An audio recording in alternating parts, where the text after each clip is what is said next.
మీ సునీల్ కుమార్ గాజుల. విచిత్రం ఏమిటి అనంటే, గోడకు కొట్టిన మేకుకి ఒక ఫోటోని తగిలేస్తూ ఉంటే, ఆ మేకు ఆ ఫోటోని జీవితాంతం మోస్తూ ఉంటున్నా కానీ, మనం ఎప్పుడూ కూడా ఆ ఫోటోని పొగుడుతూ ఉంటాము. ఆ ఫోటోలో ఉన్న వ్యక్తి జ్ఞాపకాలని గుర్తు చేసుకుంటూ ఉంటాము.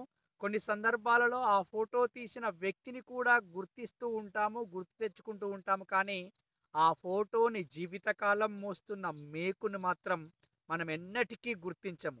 ఇది నిజమే కదా! ఇది వాస్తవమే కదా!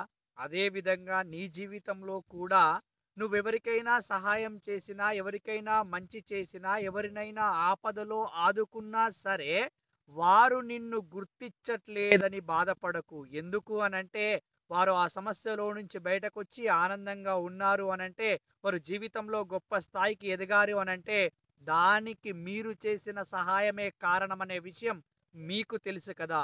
ఎప్పుడూ కూడా ఎవరి నుంచి కూడా దేనిని ఆశించే ప్రయత్నం చేయకు. ఈవెన్ ఎప్పుడైతే ఒక వ్యక్తి ఎక్కువగా ఆశిస్తూ ఉంటాడో, ఎక్కువగా హర్ట్ కావడానికి ఆస్కారం ఏర్పడుతూ ఉంటుంది అట.